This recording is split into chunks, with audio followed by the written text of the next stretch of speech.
by the New York sports pages for their last-second heroics. Win or lose, the team with guys like Carmine Calzanetti and John Warren tested Louis' ticker on more occasions than the coach would care to remember.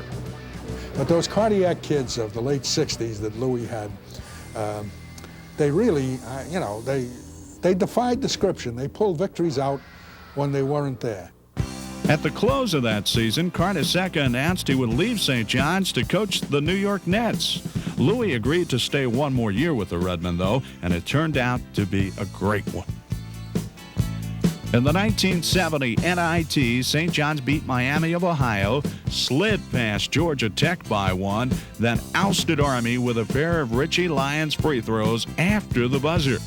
But Al McGuire and his Marquette Warriors came back to sting his alma mater in the final. Louis was deprived of a final victory. Former Johnny Frank Molzoff took over the following year. Led by the high-flying Mel Davis, Molzoff's inaugural team posted the school's 1,000th victory. His situation was that he had coached high school level prior to coming here. We had good talent, and our varsity years, I believe I think those 3 years we had 19-5, 19-6 records. So we had a very successful 3 years under Molzoff, and we had a good display of talent on the floor most of the time playing under Coach Molzoff. A little different style, a little bit more of run and gun, which suited my causes more than Coach Carnesecca, but we were fairly successful with that approach. Big Mel Davis powered St. John's into the NIT in March of 1972. His 10-minute flurry helped bury Oral Roberts' 26-game winning streak in the semifinals. But a knee injury took him out of that game and ended his career at St. John's. But what I liked about Mel Davis and about several of our other players, when they left here under the 4 years time that I'm playing, they did not attain a degree, but they came back. Mel Davis came back and got his degree and is in the world of business today and is a success. That I think about more than anything else. But I cannot put out of my mind those 10 minutes against Oral Roberts back there in 1972. He was super. No St. John's player ever hit that peak. Billy Schaefer came on the scene in a big way in fall of 1972. His 104 points led the Redmen to the Holiday Festival title that year. We had played very well our first couple of games in the tournament. Then we had to play Michigan University in the semifinals. And I remember it very well. We had basically won the game by a couple of points. We played a very strong Michigan team, and we basically squeaked out a win to get into the finals. The second part of the memory was playing the finals against South Carolina. A lot of our good friends from the New York area played on that team. Brian Winters, Kevin Joyce, to name two. Again, a very strong team, very deep team with talent, and we went on to beat them as well. So that was a terrific tournament for us, and I think we surprised a lot of people that we pulled it out. Schaefer averaged nearly 25 points a game that year. Only a point lost to Penn in the NCAA tournament end of the season and closed Molzoff's coaching stint at St. John's. He stepped down after a successful 3 seasons that included trips to the postseason each year. A familiar face filled the vacancy. Luke Carnesecca decided to come home after 3 years of professional basketball, and he brought back with him the St. John's philosophy and sense of tradition that he had picked up as a student under Frank McGuire and Joe Lapchick. And the philosophy was always the St. John's philosophy, which was, of course, then Coach Lapchick, again, take good care of the ball, play for the good shot, and play good solid defense, be it man-to-man or zone. But also, these men had something very, very important. They never forgot that kids are playing for you, and never to embarrass them, never to put them in a situation which would cause them to feel poorly. So to them, I'm certainly very much indebted. And even going back to Buck Freeman, who probably was the guy who really pushed St. John's on the map He had a great philosophy, one of the great teachers, who probably was 20 years ahead of his time. So we had some great, great teachers. So I was very lucky. Carnesecca's return season was a good one. The Redmen won 20 games in the 1973-74 season and wouldn't drop below that watermark for the next 6 years. George Johnson led St. John's to a ton of victories during the school's productive mid-70s run. But the mightiest rebounder in Redmen history moved on before the unforgettable 1978-79 season. Carnesecca's squad was stacked that year with talented players like Reggie Carter and Wayne McCoy, but things didn't start off too well. I think we were 9-8. We were scratching our head. We were losing ball games on the last shot, though. The opponents had hit a jump shot with time running out, or we'd blow a foul shot at the end. We were 9-8, and we didn't know where the next game of victory was going to come from. Lord and behold, we wind up winning the next 13 out of 15, and we just missed by 2 points, going to the Final Four.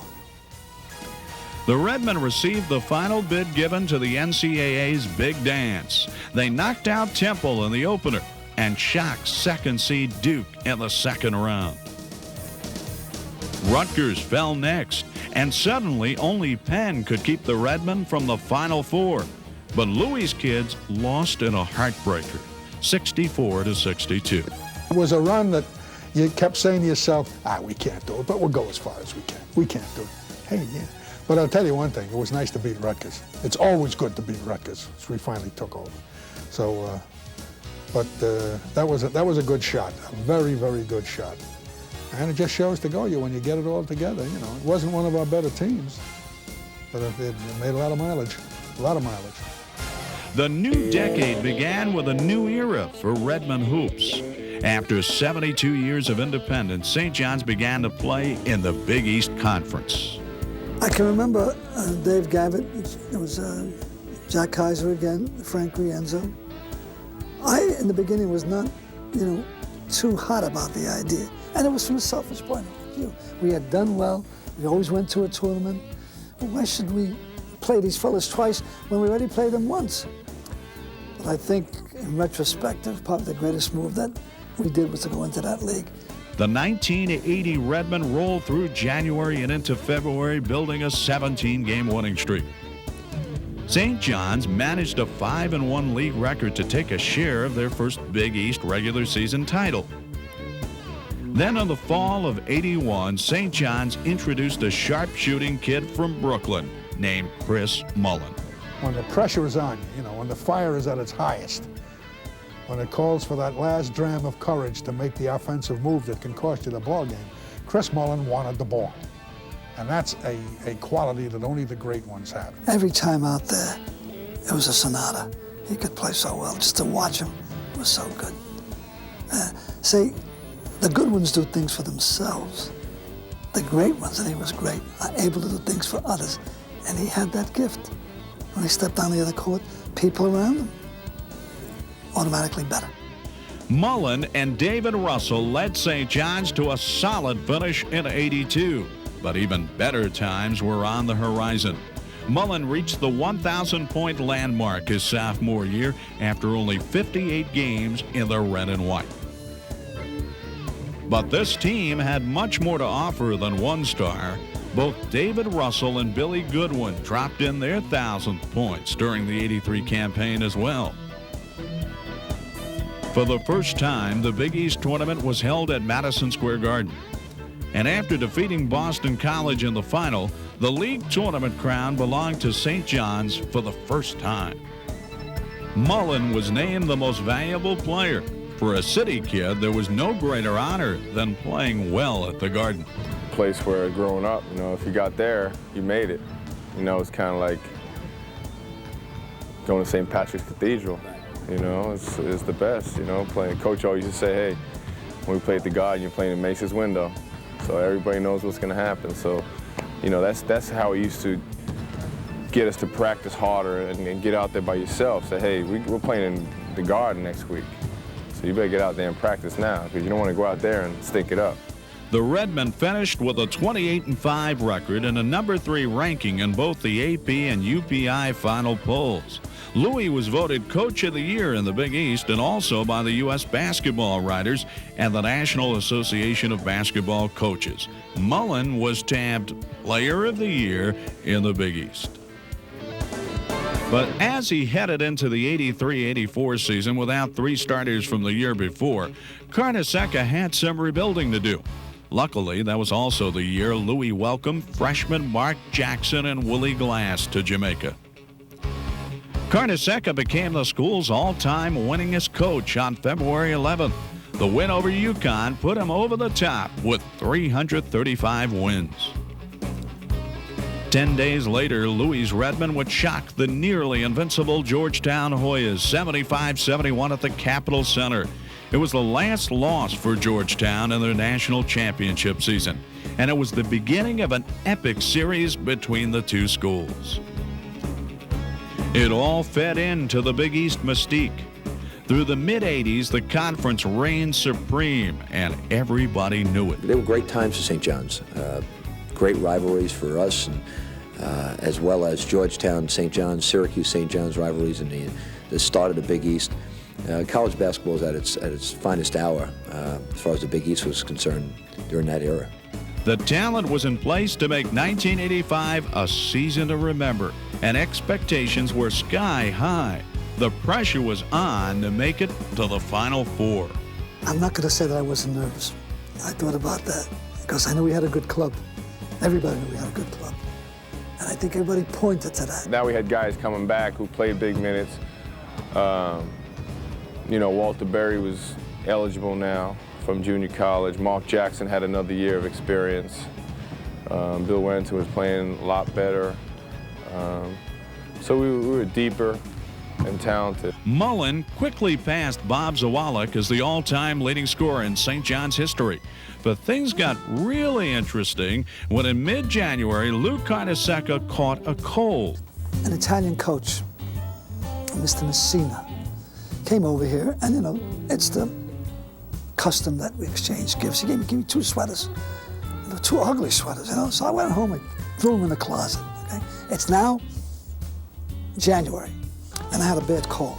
So Mary, my wife, says, look, the gym's a little drafty. Why don't you wear a sweater? So I said, I don't want to wear a sweater. So I got a good husband. I listened, went into the closet, took this ugly sweater, and I get out to Pittsburgh, and I put this thing on. But it was really ugly. Nobody could describe it. Didn't have any composition. It was just a wild one, Chris Mullen hits a jump shot. We win the ball game, and now I got to win. Now I got to wear that sweater. The sweater won the ball game. The sweater stayed, and the winning streak kept growing. On January 26, 1985, St. John's edged the top-ranked Georgetown Hoyas by a score of 66-65. And when the fresh set of national polls were released, St. John's was the #1 team in the land. And if I didn't wear the sweater, the kids would come and say, where's your sweater, coach? So it became a cause célèbre. I had to wear that sweater. Didn't help me too long, but we got a few wins out of it.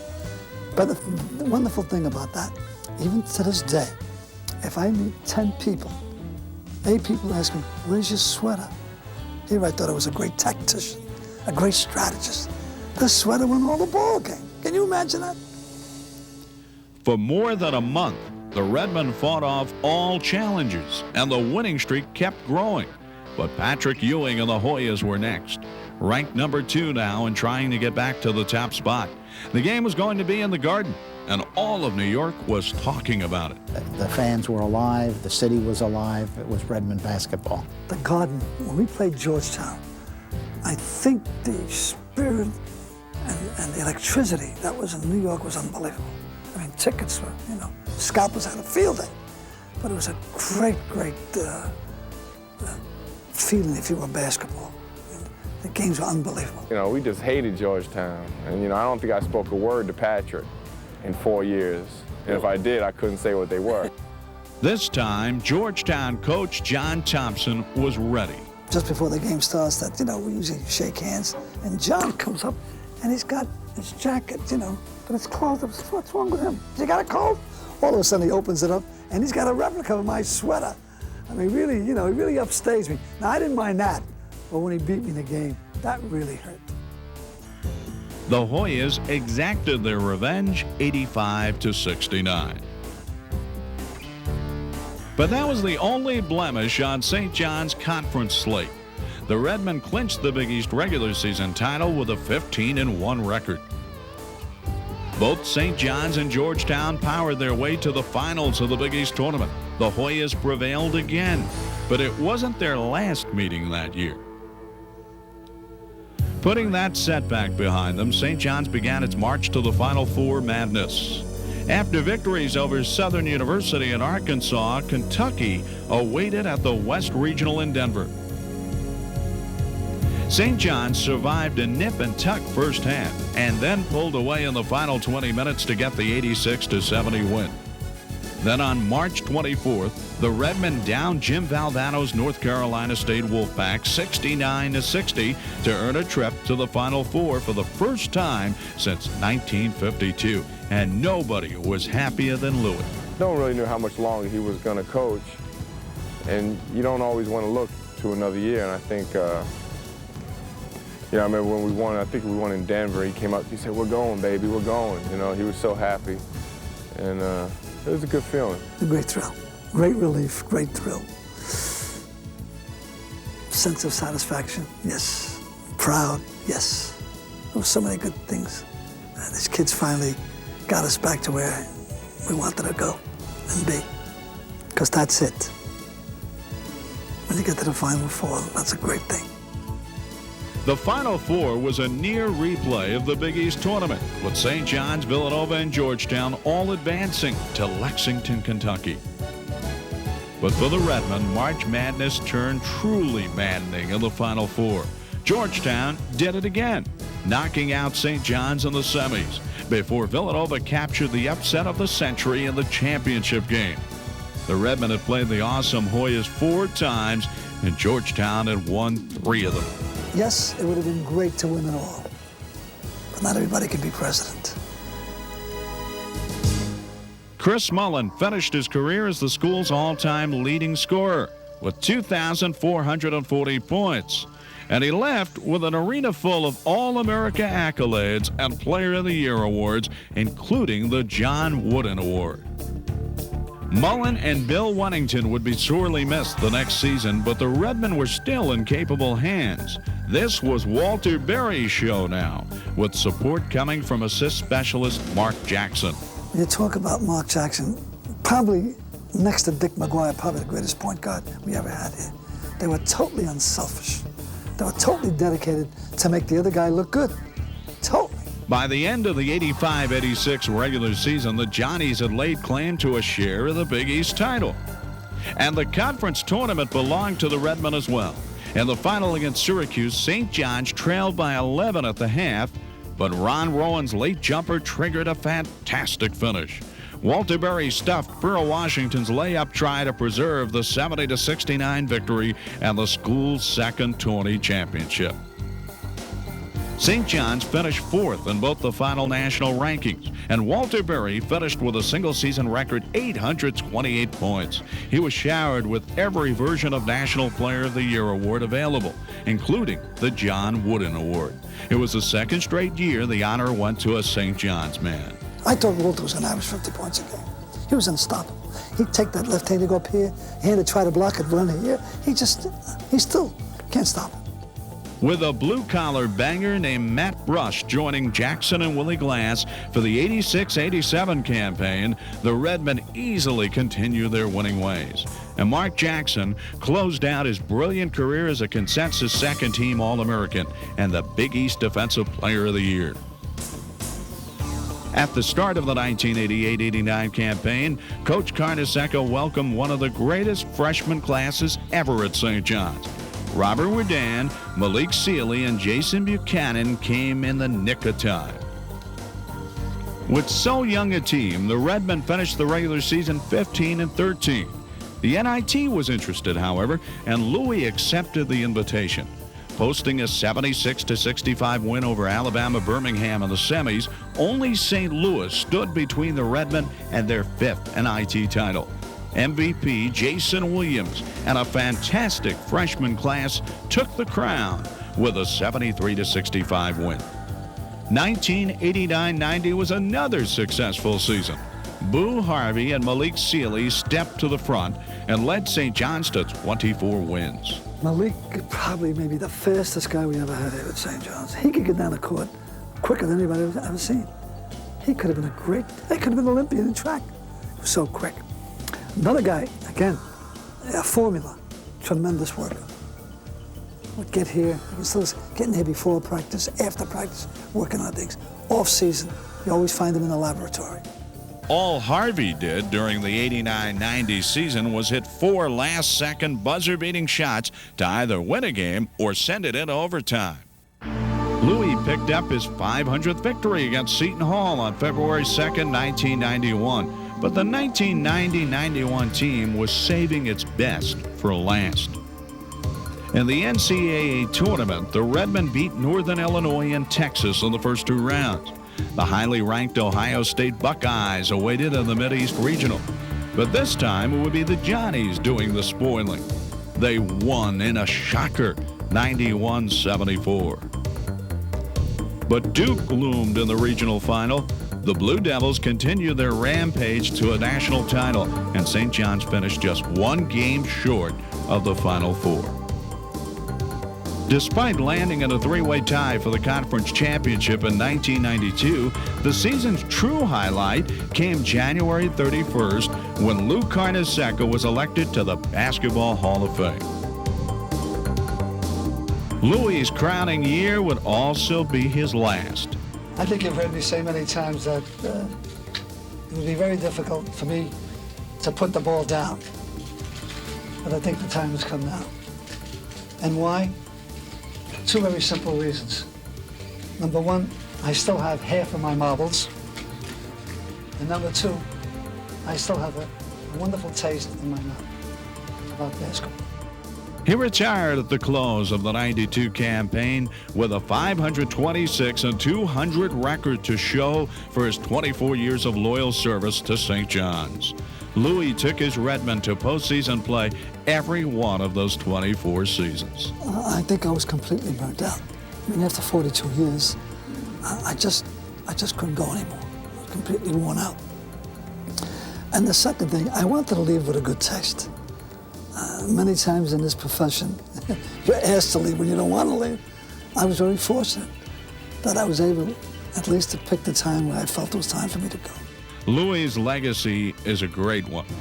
He was not afraid to challenge you, but he was right behind you as well. You know, as long as you gave the effort, he was willing to shoulder the burden. You know, never once did he put that on his players. When it was a loss, he took the loss. When it was a win, he gave it to us. And that's the way he is.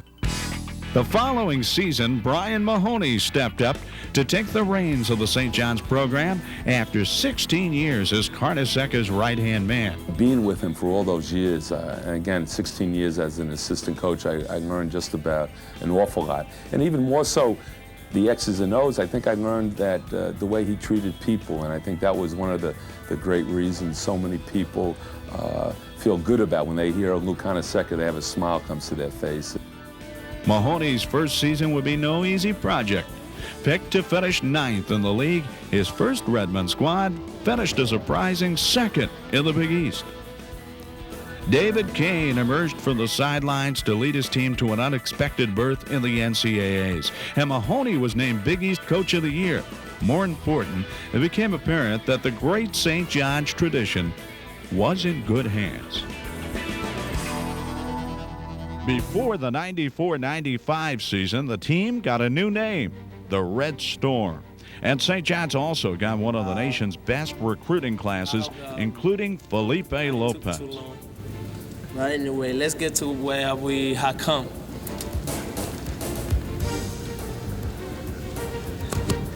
I believe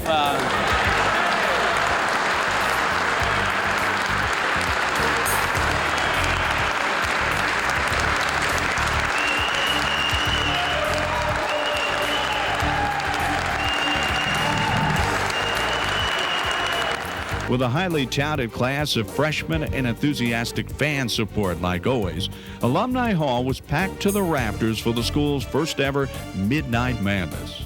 I know the committee here did a great job, and they got the students excited about it, and it was a great night. It was a fun night. And while the 94 and 95 teams didn't reach the level people hoped, the tradition of success and the high expectations for the program have never diminished. When fans think about St. John's, they think of a winner. I think they should think of quality. I think they should think of a dignified, clean program that gains excellence while playing within the rules. I think that's very, very important. I think they should also think of the great tradition of coaches like Lapchick, like McGuire, like Buck Freeman, like Lou Conaseca, and hopefully in a few years, Brian Mahoney. They've given us so much grand entertainment, a lot of laughs, a lot of thrills, a lot of high spots, a lot of low spots, but the low spots were what made the high spots so great. No, I think St. John's basketball will continue. We are among the winning teams. I don't know just what the standing is, but we're in the top 5 of the winning percentage, and we're in the top 5 of the total victories, and we'll stay there. And the others will have to come and knock us off. Coach after great coach, player after great player, legend after great legend. The St. John's basketball tradition has survived and thrived, but its history is a volume that's far from finished. Each year a new squad strives to make its mark with another winning season, another record for the books, another championship. Who will be the next Hall of Famer to wear the red and white? Who will capture the next title? You won't have to wait long to find out.